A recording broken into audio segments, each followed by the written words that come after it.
많은 조연들이 나오고 있습니다. 우리는 이 세상을 살아가면서 많은 경우 나는 조연과 같고 엑스트라와 같은 그런 존재라, 나는 하찮은 존재로서 하나의 엑스트라로서의 삶을 살고 있다, 이렇게 생각하는 경우가 많이 있습니다. 세상의 이야기들은 다 소위 말하는 유명한 사람들을 소재로 하고 있습니다. 또 TV 카메라는 소위 유명한 사람들에게 대부분의 카메라의 초점을 할애하고 있습니다. 그래서 많은 사람들은 나는 이 세상에서 존재의 가치가 없고 하찮은 존재일 뿐으로 그런 사람들의 이야기에, 그리고 TV 카메라의 초점에서 멀리 벗어나 있는 그런 존재일 뿐이라, 이렇게 생각을 하며 살아가는 사람들이 많이 있습니다. 그런데 사람들은 하나님마저도 어떤 특정한 사람들에게 항상 눈길이 쏠려 있고 나와 같은 하찮은 존재에게는 하나님이 눈길도 주지 않는다, 이렇게 생각하며 살아가는 사람들이 세상에는 많이 있습니다. 나는 조연이나 엑스트라와 같은 그런 존재로서, 아니 어쩌면 엑스트라보다도 못한 그런 존재로서 이 세상에서 살아갈 뿐이다. 하나님도 항상 특정한 사람들에게 은혜를 베푸시고 호의를 베푸시고 있지만 나에게는 관심을 주지도 않고 눈길도 주지 않는다. 나는 하나님의 눈길에서 멀리 벗어나 있다, 이렇게 생각하는 사람들이 있습니다. 과연 하나님은 특정한 사람들에게 눈길이 고정되어 있고 그 시선이 집중되어 있는 이런 하나님일까요? 오늘 본문에 나오는 한 여인, 이 가련한 한 여인은 바로 그렇게 생각을 하였습니다.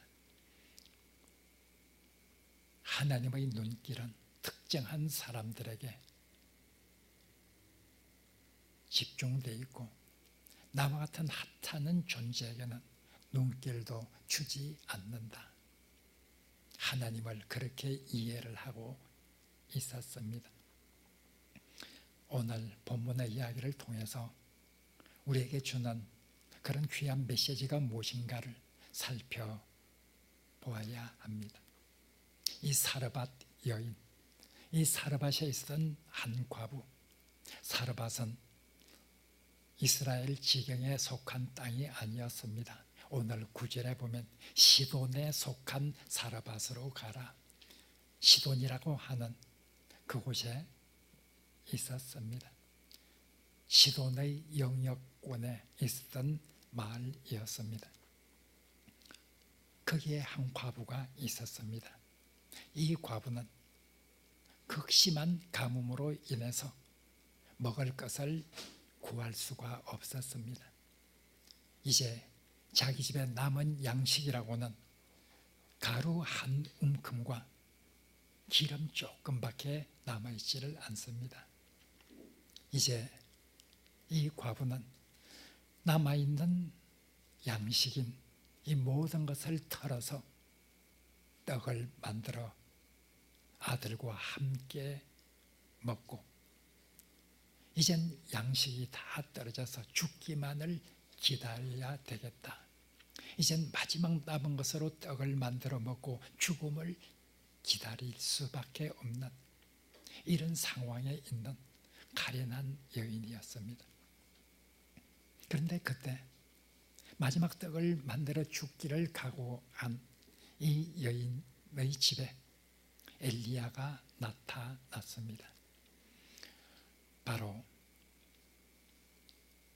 아합과 이시벨로 인해서 이스라엘의 우상 숭배가 만연하게 된 그 상황에 대해서 하나님께서 이스라엘에게 비를 내리지 아니할 것이라고 하는 이런 경고를 하고 아합 왕의 복수가 두려워서 멀리 숨어 있었던 엘리야,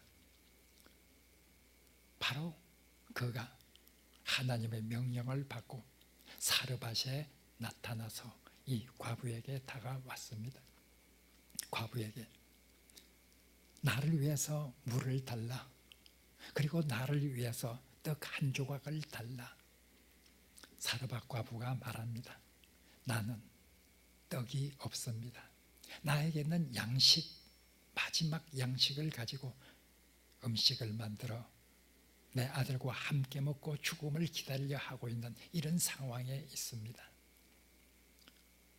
엘리야는 두려워하지 말고 엘리야를 위해서 먼저 떡을 만들어 주고 너와 네 자녀를 위해서 떡을 만들라.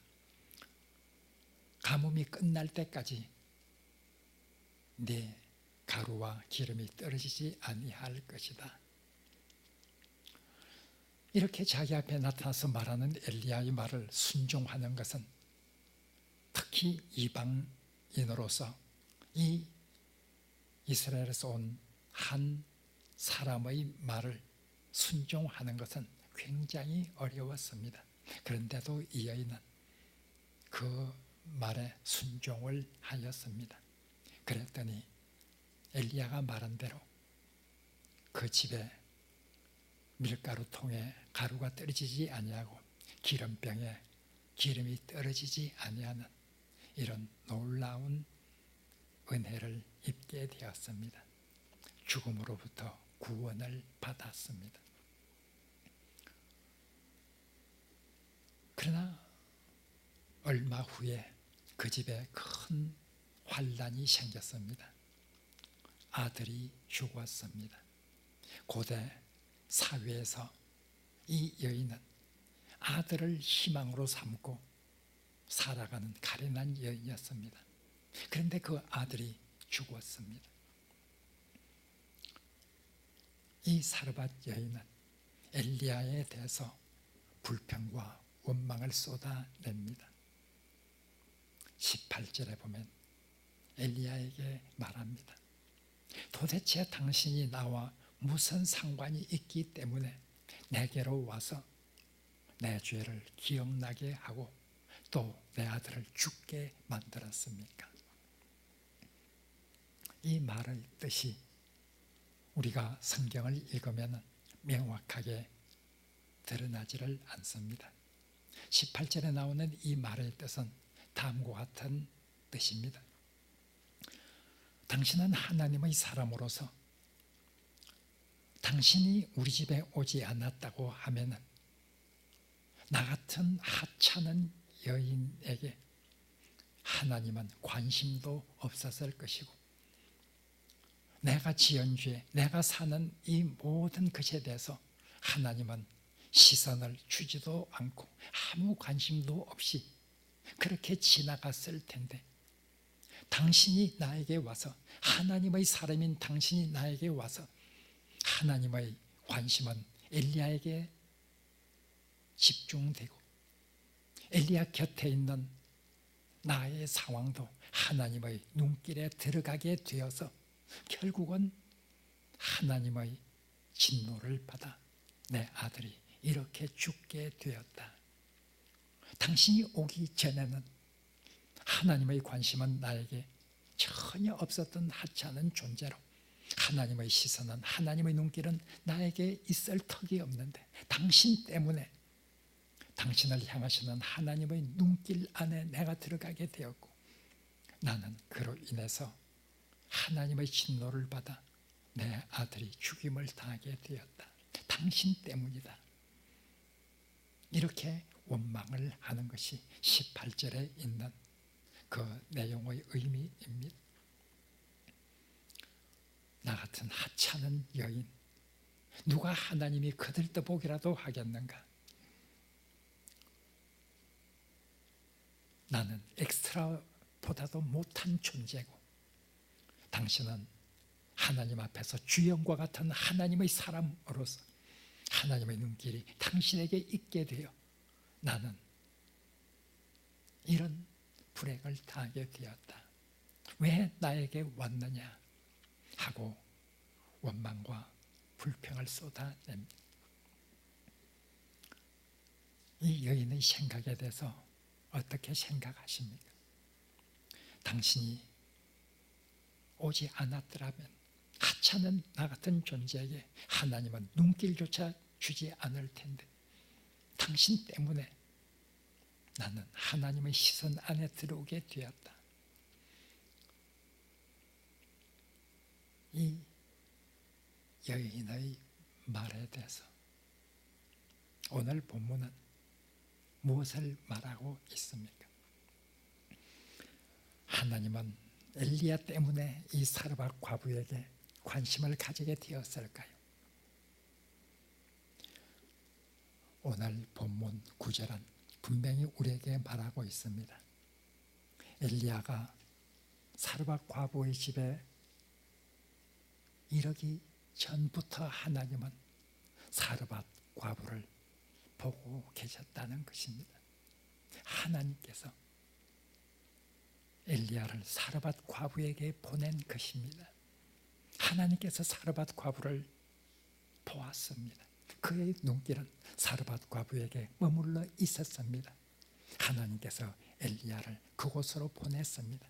하나님은 이미 사르밧 과부를 보고 계셨습니다. 하나님이 엘리야를 사르밧 과부에게 보낸 것이 엘리야를 위해서 그랬을까요? 엘리야가 가뭄이 끝날 때까지 음식을 공개하는 이런 사람이 필요했기 때문에 엘리야를 사르밧 과부에게 보낸 것일까요? 만약 엘리야를 공개할 사람이 필요했기 때문에 사르밧 과부에게 보냈다고 하면 왜 하나님께서 하필이면 양식도 음식도 없이 굶어 죽을 위기에 처해 있는 이런 사람에게 보냈을까요?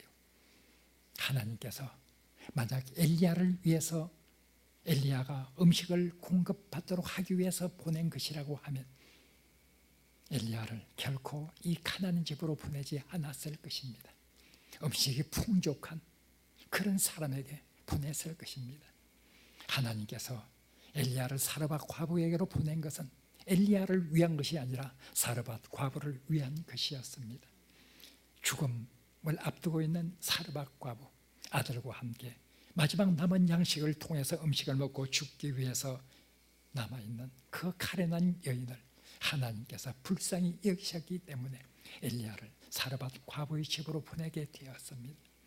엘리야를 위해서 사르밧 과부의 집으로 보낸 것이 아니라 사르밧 과부를 구원하기 위한 하나님의 뜻이 있어서 엘리야를 보낸 것임에 틀림이 없습니다.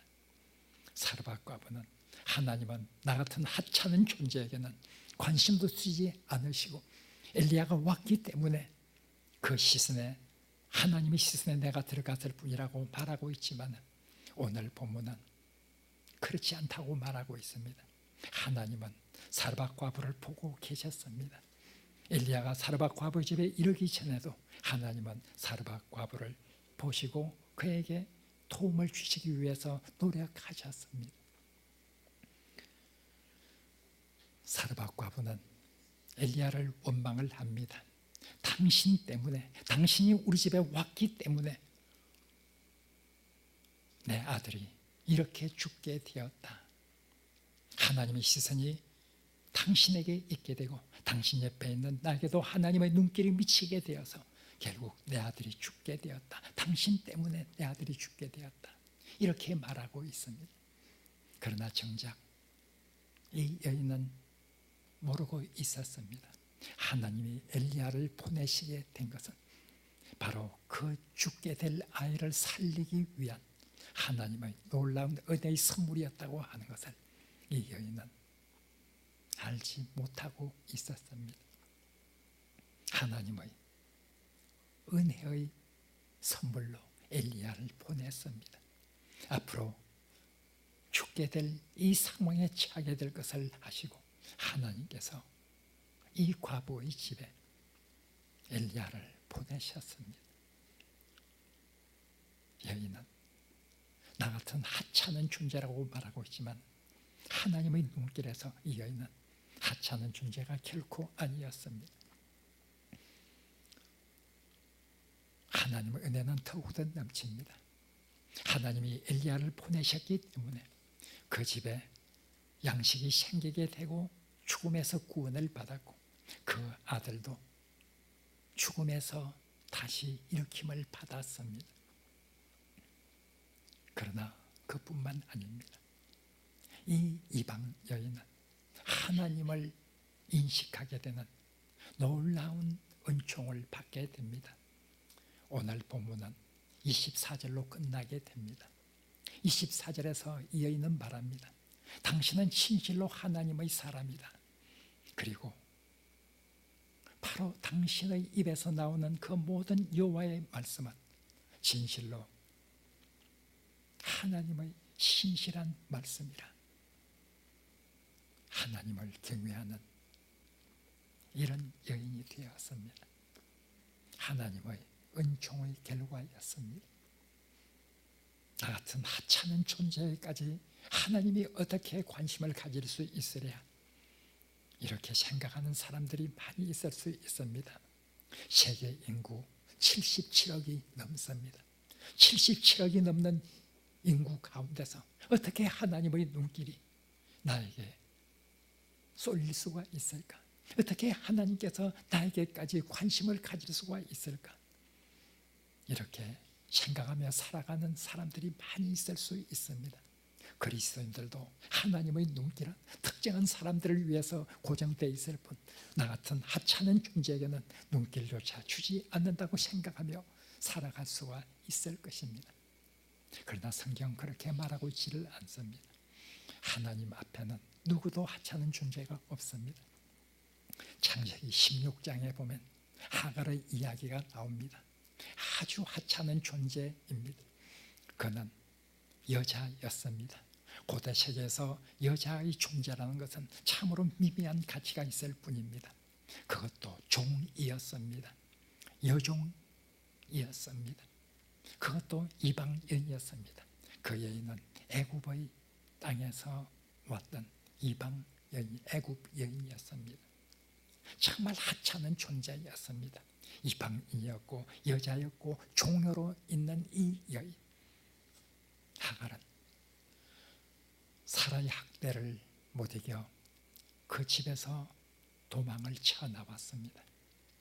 하나님을 만났습니다.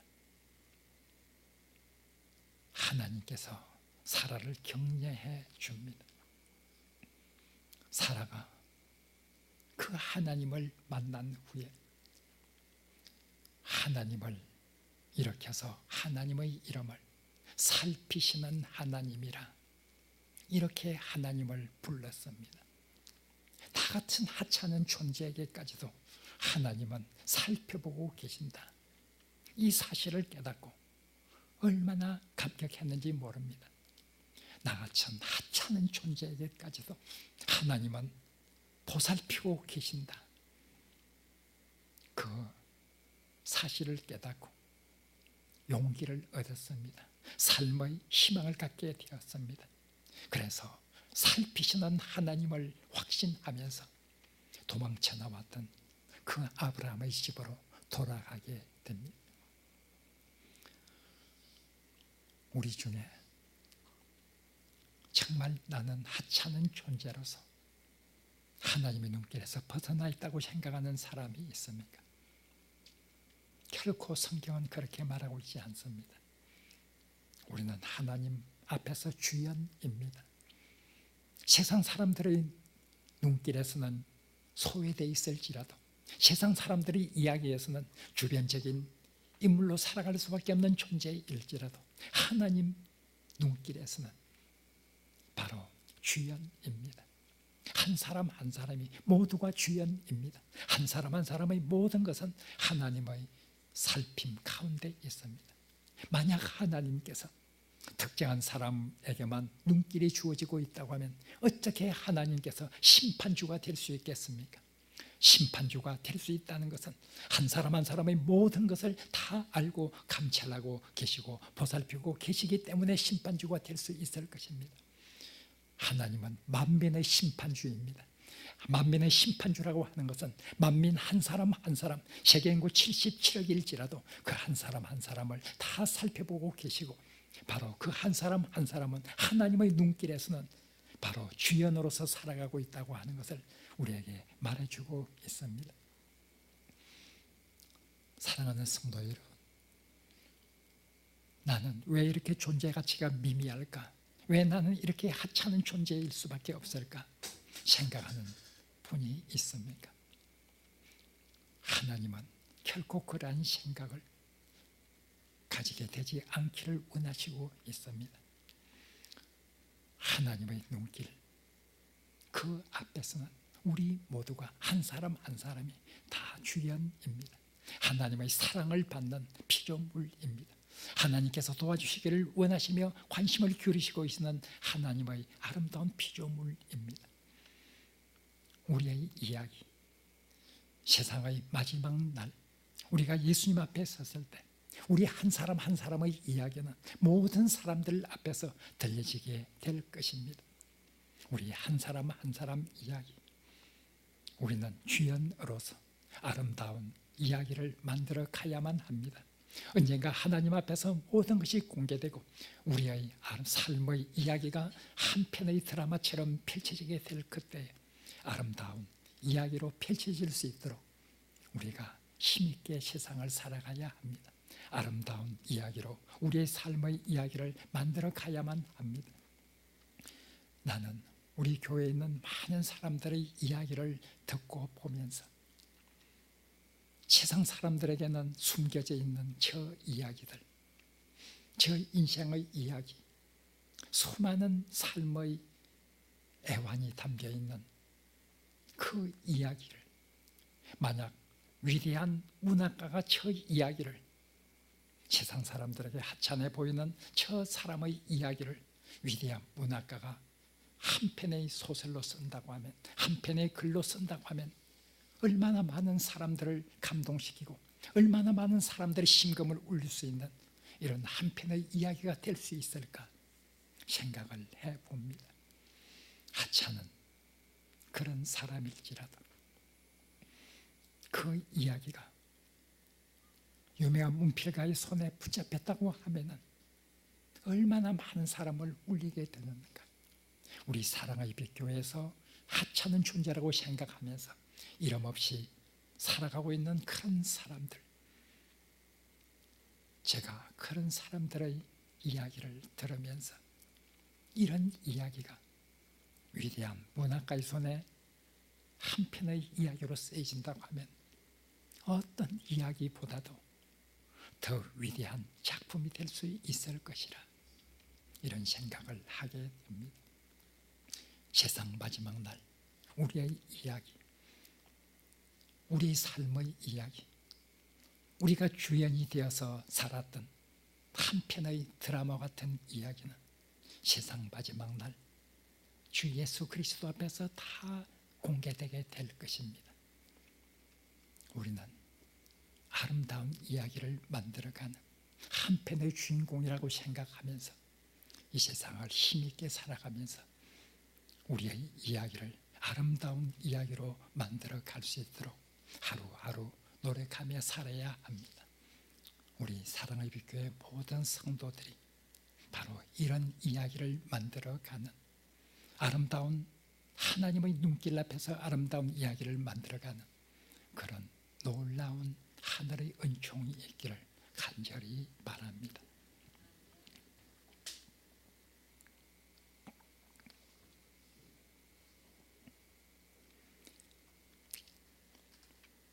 하나님, 우리가 이 세상 살 때에